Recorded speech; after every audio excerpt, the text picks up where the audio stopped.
إن الحمد لله نحمده ونستعينه ونستغفره ونعوذ بالله من شرور أنفسنا وسيئات أعمالنا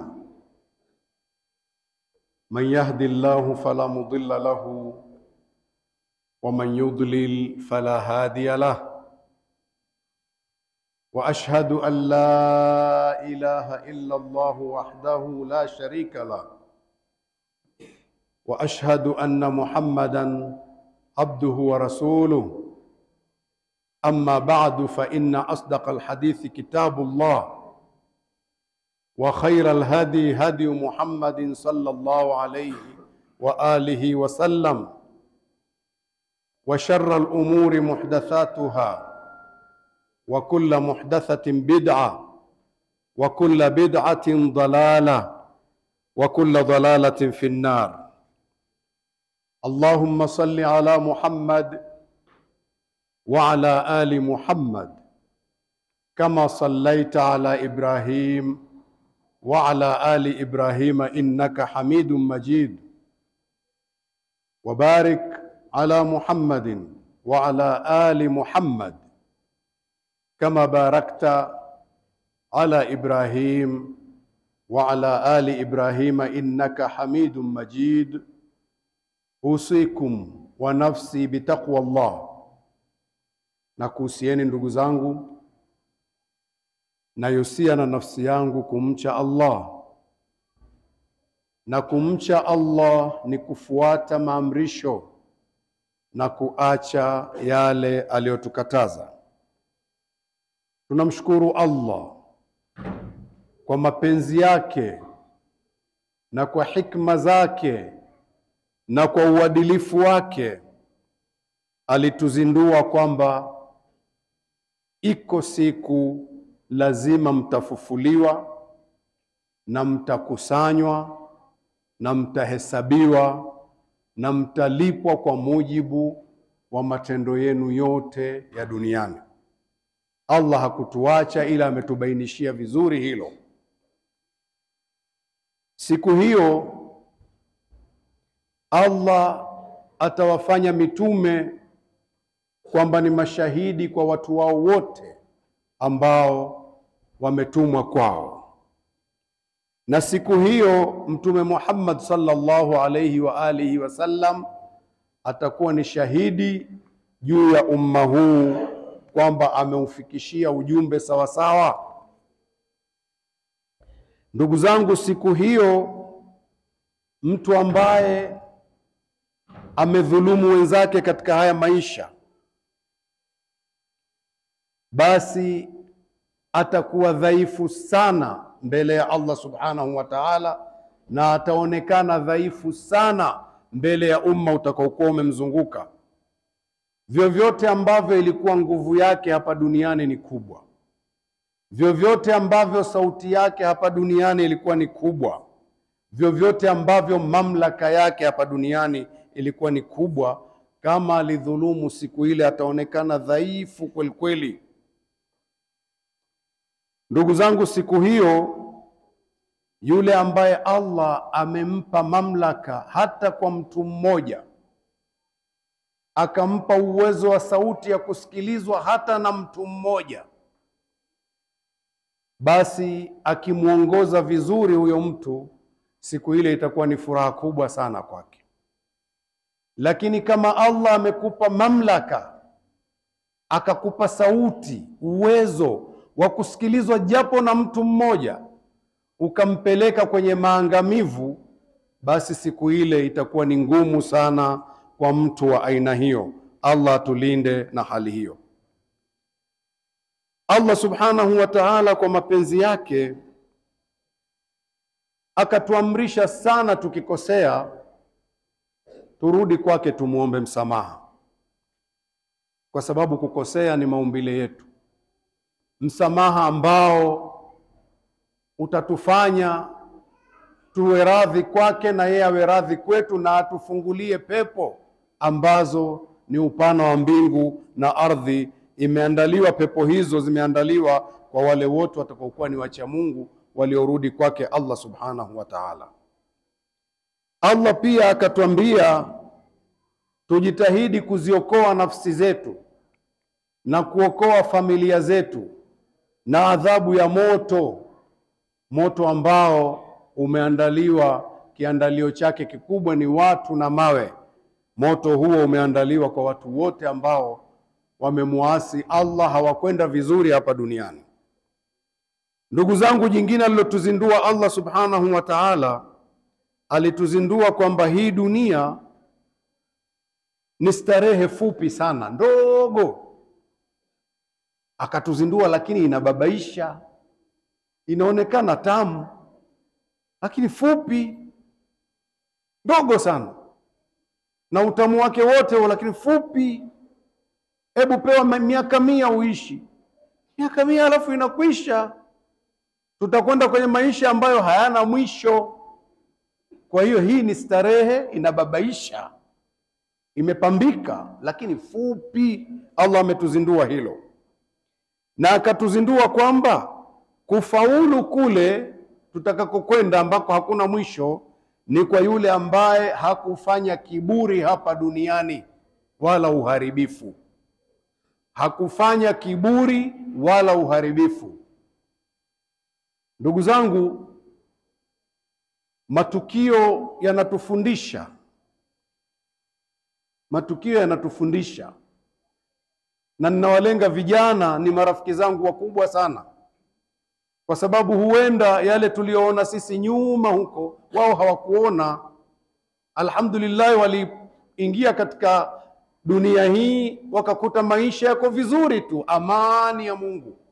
Kwa hiyo tunapowaeleza kuhusu umuhimu wa amani, huwa wanatuona kama bwana wameshaota mvi hawa, wanatubabaisha hawa, lazima mtu lazima ile lazima. Kwa faida ya nani? Unapojazwa upepo hivyo kijana, unafanya hivyo kwa faida ya nani? Hebu ukielezwa kitu changanya na zako akili. Unamfanyia nani? Ukijeruhiwa, huyo aliyekujaza upepo naye amejeruhiwa. Ukiumizwa, naye pia ameumizwa yule aliyekujaza upepo. Ukiuawa, na yeye pia ameuawa aliyekujaza upepo. Wala si ushujaa kufanya vile, si ushujaa. Kama mbwa anaweza akamfokea simba sauti ya juu kweli, simba akawa anamwangalia tu, halafu mara moja jambo limekwisha. Kwa hiyo si kwamba makelele na nini ni ushujaa, wala si ushujaa. Wala mtu hutosifiwa labda ukifa umekufa hero. Hakuna lolote. Kwa ajili ya nani? Hebu tuangalie vizuri tunu ya neema hii ya amani ambayo Allah ametupa. Mungu ajalie wale waliopata misukosuko ya karibuni, awape subra. Waliokufa, waliofiwa, Mwenyezi Mungu awape subra. Waliofiwa, waliopata misukosuko yote. Lakini matukio yanafundisha. Tufundishane, tukumbushane. Vijana, msifanywe hivyo. Amani ni muhimu sana. Huwakuliki, hakuendeki chooni kama hakuna amani. Hebu tulizeni vichwa vyenu vizuri. Mafundisho ya Allah ni kuwatii viongozi wanaokuongozeni kwenye unalopenda na usilopenda. Kuwatii muda ambao hakukuamrisha kumwasi Mungu. Hata kama hulipendi, tii muda ambao haja kuamrisha kumwasi Mungu. Sasa mripuko na mhemko wa nini? Hata tukiambiwa tumepewa bahasha, lakini ni wajibu wetu kuwakumbusha vijana. Tusipowakumbusha, tukifika kule kwa Mungu mnaweza mkasema hawakutuambia. Angalau tupate udhuru wa kusema tulisema. Ndugu zangu, niwazindue kidogo kuhusu matumaini. Matumaini ni kitu ambacho tunacho katika maumbile. Kila mtu ana matumaini katika akili. Ana mambo anayatamani anayatumainia. Haya matumaini kwa asili yake imma huwa yanakupeleka kwenye kufaulu, au matumaini yanaweza yakakufanya kikwazo pia cha kufikia kufaulu. Inategemea matumaini yako yamekwenda vipi. Yanaweza yakakupeleka kweli ukafaulu, lakini yanaweza yakakufanyia kikwazo kweli kweli, ukakwazika ukawa wala hutoki tena. Kwa matumaini haya matumaini yoyote ambayo huwa yanamkumbuka Mungu mbele, kwamba iko siku nitasimamishwa nihesabiwe. Kwa hiyo ukiwa na matumaini yakijua kwamba Mungu ataridhika kwa hili ninalofanya, matumaini hayo yatakupeleka kwenye uokovu. Lakini ukiwa una matumaini hujaweka kwenye hesabu, je, Mungu pia anaridhika kwenye hili lililomo kichwani mwangu? Kama una matumaini ya aina hiyo, hata ukihesabu ni 100% yatafaulu, ni kikwazo. Matumaini hayo ni kikwazo. Kwa hiyo vijana, wekeni matumaini ambayo una uhakika siku ya hesabu ukihesabiwa Mungu ameridhika na wewe. Kinyume cha hivyo, tukiyafuata matumaini yetu yoyote vile, hivyo vyote yalivyo kwenye akili zetu, basi kila mwenye nguvu atamla aliye dhaifu tu. Ikiwa utaweka kichwani vyovyote vile, ukahalalisha chochote, basi ujue manake umemhalalishia na mwenzio, akikuzidi nguvu naye akuumize. Nieleweke vizuri hapo. Vijana, nieleweni vizuri. Ukiweka kwenye akili yako matumaini yako vyovyote yalivyo uyafikie, maana yake umehalalisha kila mwenye nguvu amuumize dhaifu. Wewe umeshahalalisha hapo. Ujue sasa na wewe huna nguvu za mwisho. Kuna mwingine atakuzidi nguvu naye atahalalisha kukuumiza. Hebu tusiwe hivyo. Tuweke matumaini ambayo yanapeleka uadilifu kwa kila mtu, ili usiumize na wewe usiumizwe. Tukiwa hivyo tutakuwa tumefaidika. Allah subhanahu wa ta'ala anatuzindua jambo, hebu tulizingatie vizuri. Surati Ali Imran aya 26, Allah anasema, a'udhu billahi minash shaitani rrajim, qul illahumma, sema wewe, sema Allahumma, Allah uwe unasema, malikal mulki, uwe unamsifu Allah, wewe ndiye mwenye mamlaka, uliyemiliki mamlaka yote. Tu'til mulka man tasha'u, unampa mamlaka unayetaka. Sema hivyo. Mungu anakuzindua, manake kwamba mamlaka huitengenezi wewe. Mungu anampa mamlaka anayetaka kumpa. Weka kichwani mwako hilo, sema. Watanzi'ul mulka mimman tasha'u, umwambie Allah, wewe ndiye unayeondoa mamlaka na uwezo kwa unayetaka kumuondoa. Watu'izzu man tasha'u, na wewe ndiye unayempandisha unayetaka kumpandisha. Watudhillu man tasha'u, na unamdhalilisha unayetaka kumdhalilisha. Biyadikal khairu, khairi yote Allah iko mkononi mwako. Maneno haya sikilize vizuri. Umwambie Allah, umsifu hivi, khairi yote iko mkononi mwako. Je, shari je, iko mkononi mwa nani? Utasema kwa Mungu huyo huyo, si ndiye ameumba kila kitu? Shari iko kwako. Mungu hatengenezi shari. Mungu aliiumba shari, lakini haitengenezi shari. Tofauti ni ipi? Sisi wanadamu tulikabidhiwa amana na Allah subhanahu wa ta'ala, na mtu akikabidhiwa amana anatakiwa afikishe amana. Allah akakupa amana, imehifadhiwa, akakupa ndani ya chupa hii hapa, amana hii fikisha kule. Humo ndani kheri imejaa, shari imejaa, ifikishe. Umekubali utabeba amana? Ndiyo, nimekubali nitabeba amana. Ukaichukua chupa ile imejaa amana, kheri na shari vilivyoumbwa na Mungu vyote vimo. Lakini Allah amekupa uwezo wewe wa kuifungua chupa. Ukaanza kukereka, lakini nitabeba hii chupa bila ya kujua hata kilichomo ndani. Wewe ulitumwa kujua, umetumwa kupeleka. Ulichotumwa ni kupeleka amana. Beba amana hii, peleka. Shetani naye anakuambia hivyo, fungua uhakikishe. Unaangalia chupa, ukaihakikisha, ukaifungua. Ulipoifungua shari ikatoka. Ilipotoka sasa, hii imetoka shari, imetoka shari.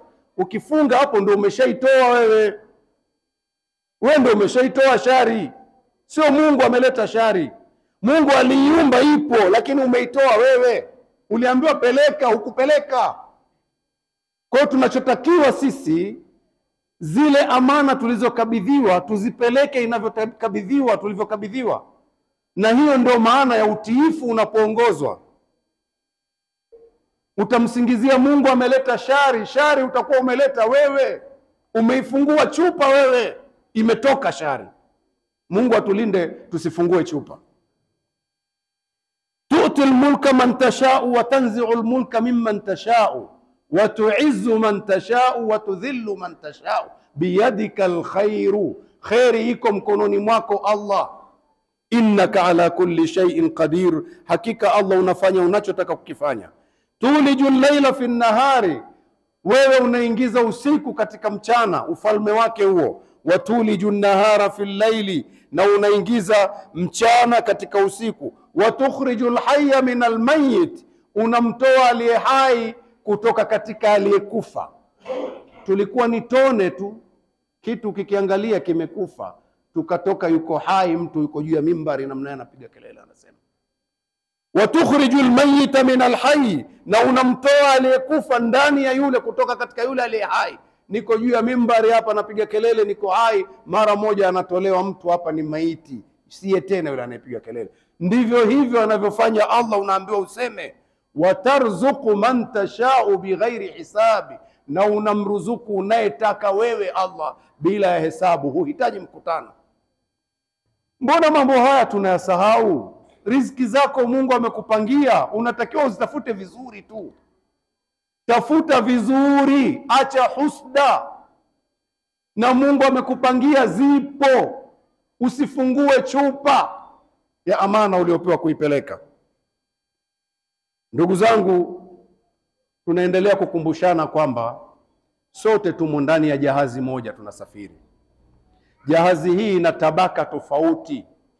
Katika hizi tabaka wako wengine walibahatika kukaa tabaka ya juu, wakawa wanaona huku kule kule kule. Kuna wengine wakabahatika kupata tabaka ya chini. Haiwezekani maisha wote wako level moja. Sasa wale walioko kwenye tabaka ya chini huwa wanahitaji kusaidiwa na walioko kwenye tabaka ya juu, na walio tabaka ya juu wanawajibika kuwasaidia walioko tabaka ya chini. Wanapohitaji maji kule, wanawaambia wenzao tuchoteeni, basi nao kweli wawasaidie, washike mkono.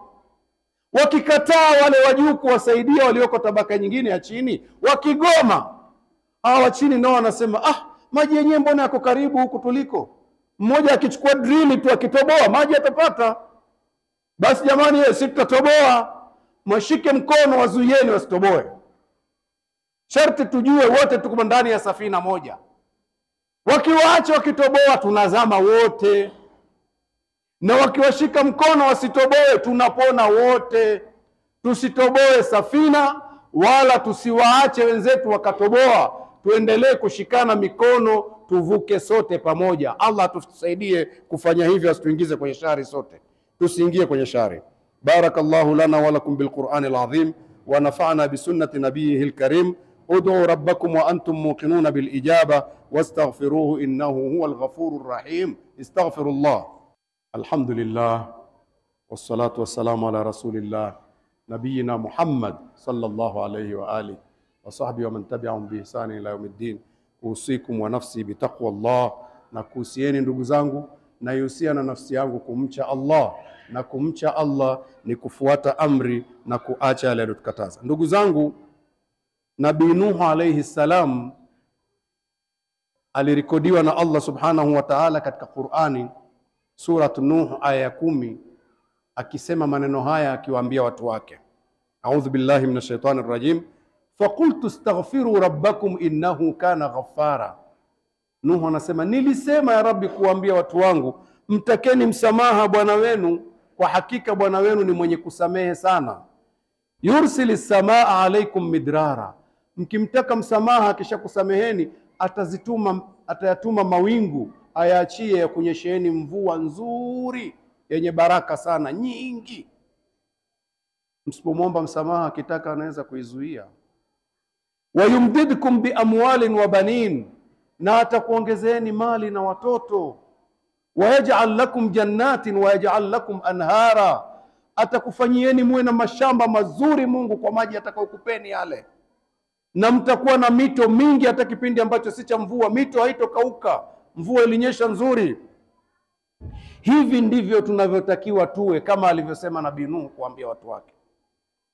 Kwa hiyo kama tuna mapungufu yetu, tumuombe Allah msamaha kwenye maongezi yetu ya mapungufu, kwenye matendo yetu ya mapungufu. Hatukushikana mikono vizuri, tushikane mikono vizuri, ili wote tupate mvua nzuri, tuwe na kizazi kizuri, tupone kwenye jahazi hili mpaka tufike kwa Allah tukiwa ni wazuri. Allah atujalie kuwa ni kusikia na kufuata yale mazuri. Allahumma arda an ali nabiyina Muhammadin sallallahu alayhi wasallam wa ashabihi wattabi'ina lahum bi ihsanin ila yawmiddin.